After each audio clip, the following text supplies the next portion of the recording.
If there's one thing the mindless left loves to magically discover every year, it's that summer is hot. And this summer's looking no different. Pete Hegseth over at Fox News says, newsflash, it's hot in the summer. And he would love for the story to just end there, but despite what he and his climate-denying colleagues say, it doesn't. So hot in places like Texas and Nevada in the summer that it's sounding alarms in almost every newsroom. The Washington Post says July 4th was the hottest day in the history of the world. They talked to one scientist who said, this data tells us that it hasn't been this warm since at least 125,000 years ago. 125,000 years. I was not aware that we had thermometers back then. Pete Hegseth made headlines a couple of years ago for saying that he doesn't wash his hands and that he doesn't believe in germs because he can't see them. I don't think I've washed my hands for 10 years. Really, I don't. I inoculate myself. It's just not, germs are not a real thing. I can't see them, therefore they're not real. Now, he was clearly joking when he said this, but it picked up some traction because some people really do believe that if you can't see something with your own eyes, it's not real. And in the hypothetical Venn diagram of those people and Fox News viewers, there's probably quite a bit of overlap, with a notable exception for anything having to do with religion. And just a year or so after Pete made this comment, we found ourselves in the middle of a global pandemic. And while Pete, again, was most likely joking when he said he doesn't believe that germs exist because he can't see them, we all started hearing versions of that exact sentiment parroted by conservatives who refused to believe that the pandemic was even real, despite staggering numbers of Americans becoming infected and dying from it every day. Now, the disinformation drumbeat was on even before the truth had a chance to get its boots on.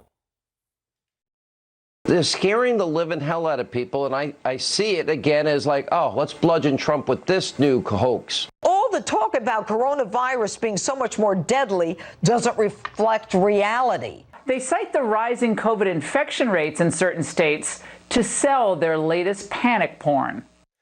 Meanwhile, listeners to the late Rush Limbaugh heard these nuggets of nonsense.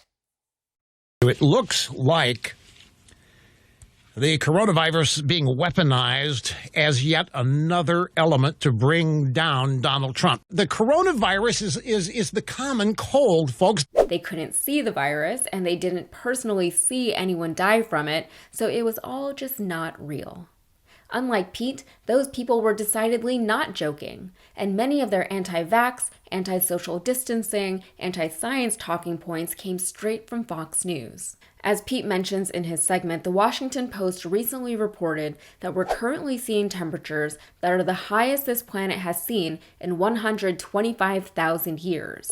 To this, Pete says, I was not aware that we had thermometers back then. What's frustrating about that is that most of his audience members will just laugh at that line and move on, with the idea in their heads that there's no way scientists could possibly know what surface temperatures were like that long ago, and that this is all just a hoax or liberal propaganda from liberal media sources.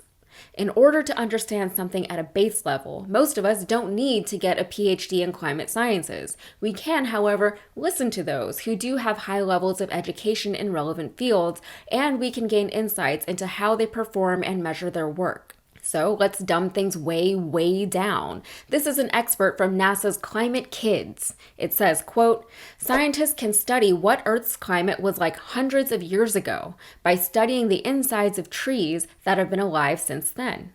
But if scientists want to know what Earth's climate was like hundreds of thousands to millions of years ago, they study sediment cores and ice cores.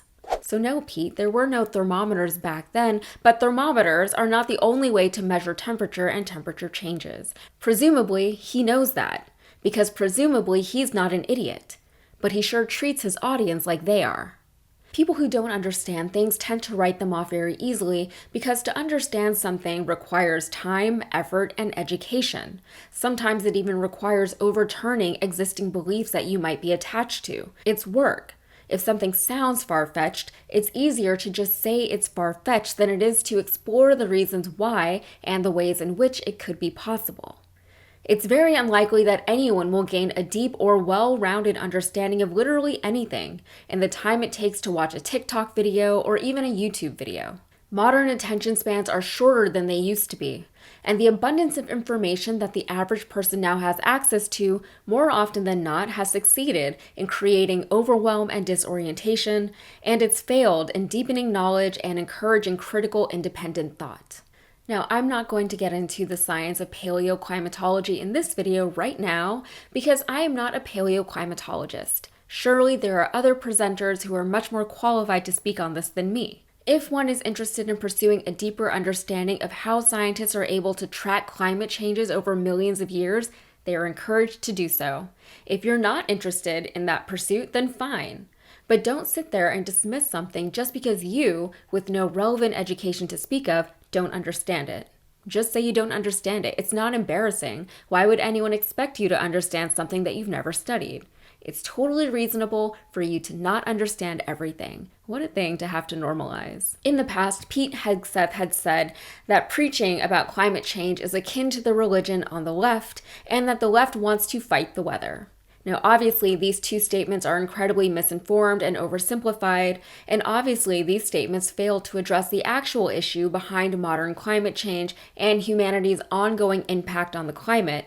But for his audience, these types of statements are effective at painting the left as unreasonable and irrational. Bleeding heart activists who have the audacity to care more about the physical world than whatever spiritual one they believe in, ironically, despite not having any proof of its existence.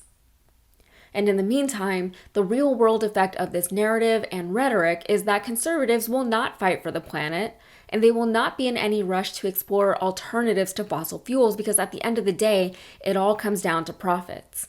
And in the meantime, conservatives who get their news exclusively from Fox or other conservative outlets will be unprepared for the reality we're stepping into. A reality where a lot of us will have to move because the sea levels are rising or because temperatures become unbearably hot. It's a reality where storms will become more deadly and more destructive to an aging infrastructure. Just look at what's happening right now in New Hampshire. It's a reality that is or will soon be, whether or not conservatives believe in it. All right, that's it for me. If you got anything out of this, please like the video and subscribe to the channel, and be sure to follow me on all the socials. Thanks.